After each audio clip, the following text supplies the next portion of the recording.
Hello, everyone, and welcome to tonight's podcast episode.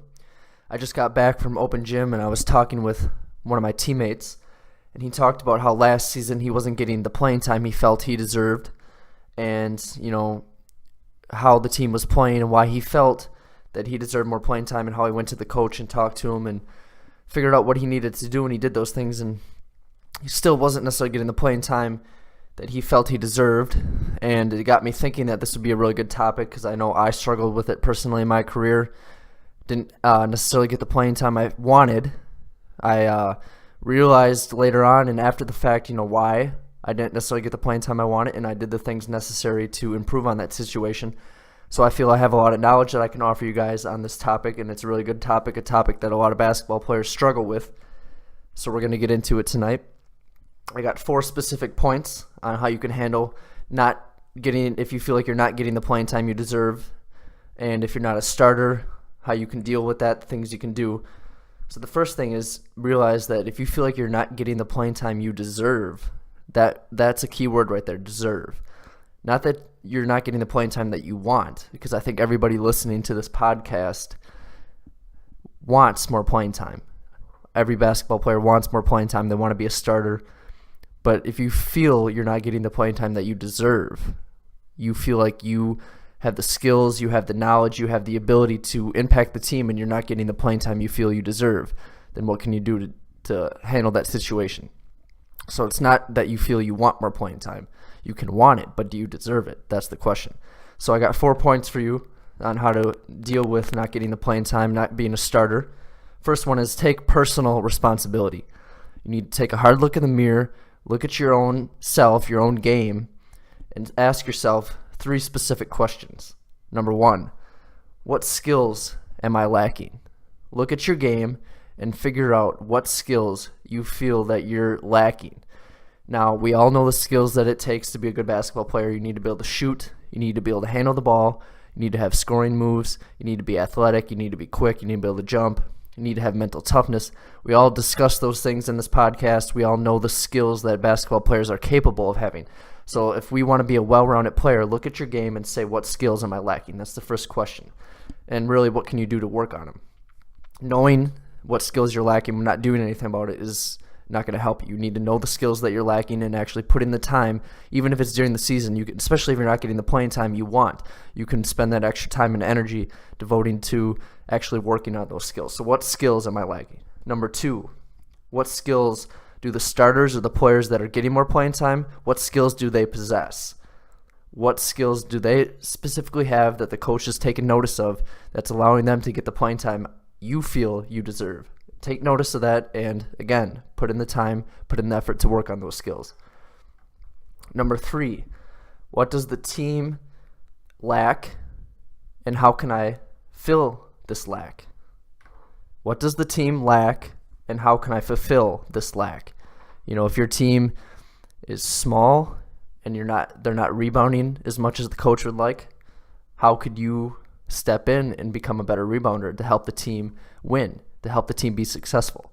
So take a look at what the team is lacking and figure out what you can do to help fulfill this lack. That will definitely get you noticed, definitely help you move up the ranks on your team.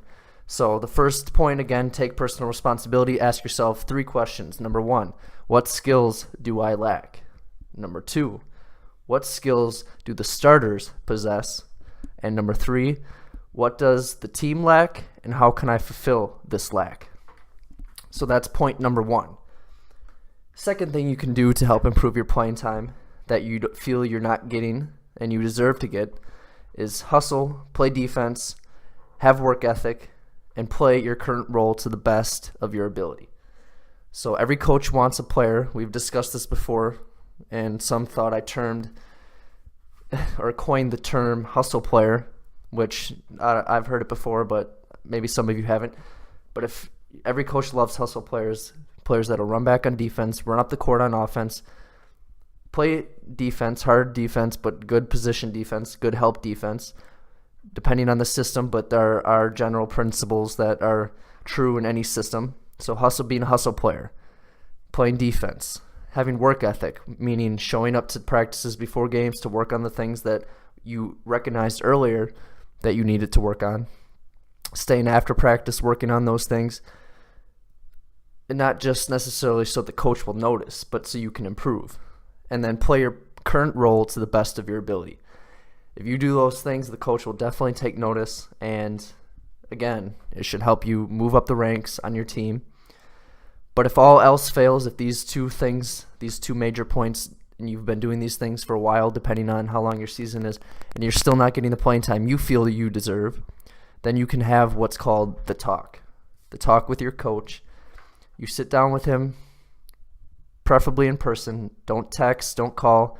I know in our current generation that's a common thing to have our conversations be text and messaging and things of that nature.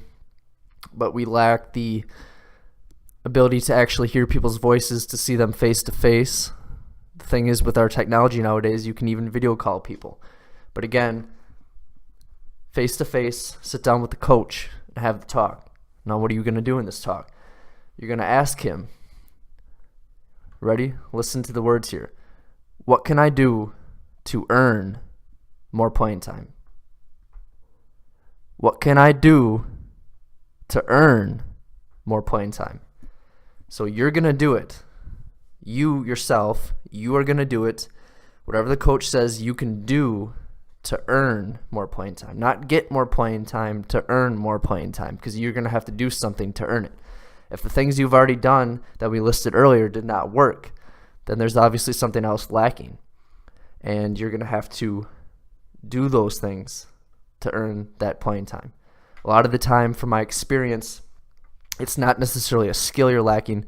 Especially if you're college level or higher, it's not necessarily a skill that you're lacking in your game, but it's the way you're playing. So you're not running plays effectively. You're not playing defense effectively. You're not understanding how to play the game the right way. You can have skills. You can be able to shoot. You can be able to jump. You can be able to cross people up. But if you're not actually having the understanding to play the game the right way, how to play with your teammates, how to play the game the right way, then this is usually a common thing that will hold players back. I know it held me back in my career. I had the skills, I had the athletic ability, but I didn't necessarily know how to play the game the right way. And I didn't necessarily play defense the right way. And these things definitely held me back. So, again, have that talk with the coach. Sit down and ask, what can I do to earn more playing time? That's the important question you need to have with your coach, that you need to ask him if all else fails.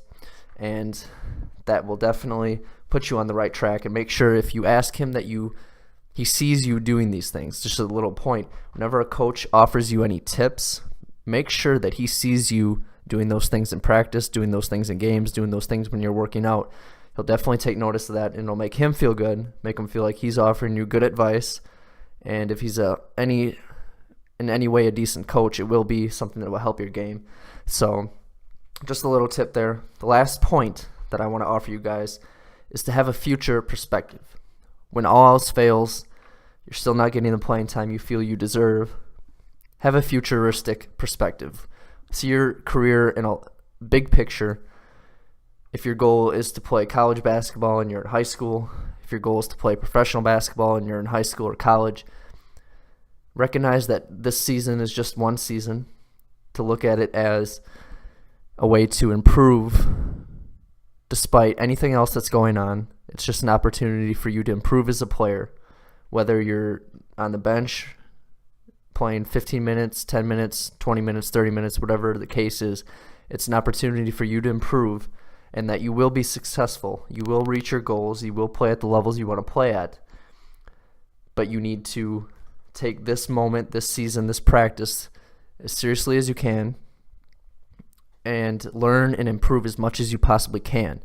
If you have that perspective, that presence in the moment to focus in, but also that ability to step back and see that you will be successful in the long term, as long as you continue to improve, continue to work, continue to stay in the gym, continue to stay in the weight room, continue to learn the game, you will be successful in the long term, and no coach, no situation can hold you back from achieving the things that you will achieve. It's all a mindset, as we talk about so often on this podcast.